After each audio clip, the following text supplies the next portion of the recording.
Hello दोस्तों, हम बचपन से सुनते आ रहे हैं कि पेड़ पौधे भी जीवित होते हैं। पेड़ पौधे सांस लेते हैं, खाना खाते हैं और वो सभी कार्य करते हैं जो हमारी बॉडी कार्य करती है।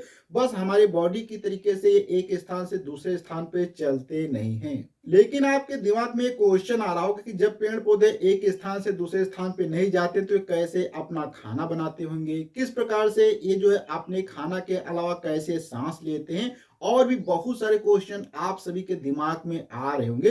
क्योंकि जब पेड़ पौधे एक स्थान से दूसरे स्थान पे नहीं जाएंगे तो कैसे खाना बनाएंगे। तो आज की वीडियो में डिटेल से बात करने वाले हैं कि किस प्रकार से प्लांट अपना खाना बनाते हैं, कैसे सांस लेते हैं और भी क्या क्या कार्य कैसे करते हैं, इसी पे आज हम डिटेल से बात करने वाले हैं। मैं नरेश कुमार मौर्य और आप देख रहे हैं ये वीडियो हमारे channel A to Z science Gyan पे, जहां पे आपको बहुत सारे साइंस के रहस्य संबंधित वीडियो मिलते रहेंगे। तो अगर अभी तक आपने हमारे चैनल को सब्सक्राइब नहीं किया तो प्लीज सब्सक्राइब करें, साथ बेल आइकन को प्रेस करें। तो बिना देर किए करते हैं आज का वीडियो स्टार्ट। अब अगर यहाँ पे हम बात करें कि पौधे कैसे अपना खाना बनाते हैं, तो ये खाना बनाने की इनकी एक प्रोसेस होती है। उस प्रोसेस को हम फोटोसिंथेसिस कहते हैं। तो फोटोसिंथेसिस क्या होती है इस पे हम डिटेल से बात करेंगे। जैसे कि फोटोसिंथेसिस के अलग अलग यहाँ पे आप नाम भी देख सकते हैं।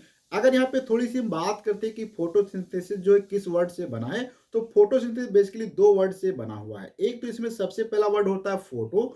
फोटो का मतलब होता है लाइट अर्थात सूर्य का प्रकाश। दूसरा यहाँ पे होता है सिंथेसिस का मतलब होता है कंबाइनिंग एलिमेंट। तो ये दोनों मेन यहाँ पे प्रोसेस होते हैं। इसी के कारण यहाँ पे आपके प्लांट जो होते हैं खाना बनाते हैं। अब यहाँ पे हम थोड़ा सा डिटेल से समझते हैं कि फोटोसिंथेसिस क्या होती है, कैसे इसके अंदर खाना बनाते प्लांट और क्या क्या बेसिक एलिमेंट होते हैं। तो देखते हैं कैसे फोटोसिंथेसिस वर्क करता है प्लांट के खाना बनाने के लिए। जैसे कि हम कोई भी अपना खाना बनाते हैं, इसके लिए यहाँ पे हम बहुत सारी चीज़ों की ज़रूरत पड़ती है। उन सभी चीज़ों को आपस में जब मिक्स किया जाता है तभी हमारा खाना तैयार होता है। इसी प्रकार से जो प्लांट होते हैं या पेड़ पौधे होते हैं, इनके लिए भी बेसिक 3 एलिमेंट की आवश्यकता होती है। जिसमें से अगर हम बात करें, जो सबसे पहला एलिमेंट यहाँ पे हमारा होता है सूर्य का प्रकाश। उसके बाद बात करें तो यहाँ पे कार्बन डाइऑक्साइड गैस होती है। फिर यहाँ पे पानी की उपस्थिति, अर्थात इन तीनों चीजों की सहायता से प्लांट जो है अपना खाना बनाते हैं। तो यहाँ पे हम देखते हैं कैसे ये प्रोसेस होती है, इन चीजों को कैसे यूज में लेते हैं प्लांट अपना खाना बनाने में। तो यहाँ पे हम बात करते हैं कि सबसे पहले जो हमारा सूर्य का प्रकाश होता है, ये किस प्रकार से पत्तों के अंदर या पेड़ पौधों के अंदर खाना बनाने में अपना कार्य करता है। तो यहाँ पे अगर हम बात करें, कोई भी जो पेड़ पौधे के पत्ते होते हैं उसके अंदर एक विशेष प्रकार की जो सेल होती है जिसको हम क्लोरोप्लास्ट कहते हैं। उसी में एक पार्ट होता है क्लोरोफिल।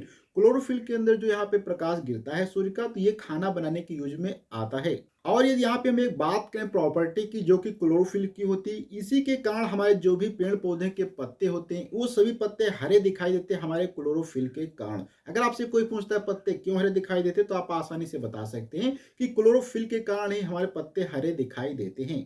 तो सूर्य के प्रकाश से पत्तियों को और पेड़ पौधों को तो एनर्जी मिल जाती है, लेकिन इससे खाना इनका नहीं बन पाता है। खाना बनने के लिए भी इनके पास और भी चीजों की जरूरत पड़ती है, जैसे कि कार्बन डाइऑक्साइड गैस की। जैसे कि हम सांस लेने के लिए हम ऑक्सीजन गैस को लेते हैं, उसी प्रकार से जो पेड़ पौधे होते हैं वो अपनी सांस लेने के लिए कार्बन डाइऑक्साइड गैस को लेते हैं। तो ये कार्बन डाइऑक्साइड गैस को लेते हैं, फिर ऑक्सीजन को छोड़ते हैं। जिस प्रकार से हम ऑक्सीजन को लेते हैं, कार्बन डाइऑक्साइड को छोड़ते हैं, उसी प्रकार से पेड़ पौधे जो होते हैं वो कार्बन डाइऑक्साइड गैस लेते हैं और ऑक्सीजन को छोड़ते हैं। देखते हैं ये प्रोसेस कैसे होती है। तो जो भी हमारे पेड़ पौधे होते हैं, इनके पत्तियों के अंदर बहुत छोटे छोटे से होल्स होते हैं या छोटे छोटे पार्ट्स होते हैं, जो कि यहाँ पे आप देख सकते हैं। और ये जो सबसे छोटे पार्ट्स होते हैं इनको हम क्या कहते हैं, स्टोमेटा कहा जाता है।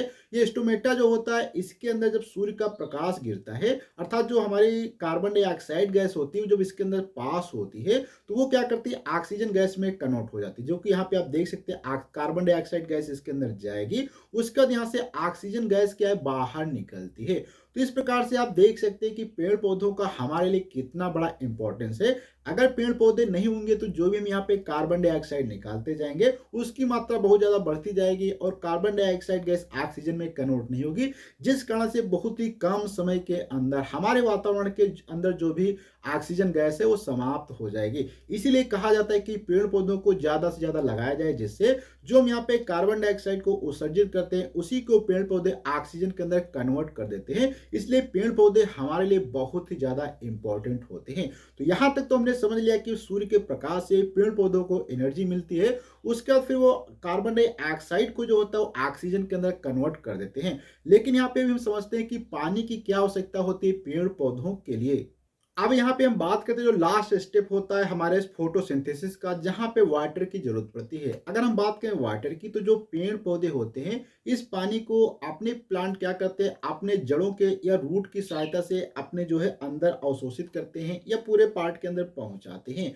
तो पानी जब पहुंचता है और इस प्रकार से तीनों चीजों को मिला के फोटोसिंथेसिस की प्रोसेस जो होती है कंप्लीट होती है। और फोटोसिंथेसिस की सहायता से प्लांट जो होते हैं अपनी एनर्जी को जो है शुगर के रूप में स्टोर करते हैं। जिस प्रकार से हम अपनी एनर्जी को एक्स्ट्रा जब खाना खाते हैं तो फैट के रूप में हम क्या करते हैं, उसको सुरक्षित करते हैं। इसी प्रकार से प्लांट जो होते हैं वो भी अपनी एक्स्ट्रा एनर्जी को एक प्रकार से स्टोर कर लेते हैं, जिसको हम कहते हैं स्टार्च। अर्थात स्टार्च के रूप में एनर्जी स्टोर होती है पेड़ पौधों के अंदर, जिस प्रकार से हमारे बॉडी के अंदर फैट के रूप में एनर्जी स्टोर होती है। तो ये वीडियो आपको कैसा लगा, प्लीज आपको अपना फीडबैक कमेंट बॉक्स में देना है। अगर आपको किसी नए टॉपिक पर वीडियो चाहिए तो आपको लिखना है। तो नेक्स्ट वीडियो मिलेंगे इसी प्रकार के कुछ और साइंस के साइंटिफिक वीडियो को देखेंगे। जब तक के लिए धन्यवाद।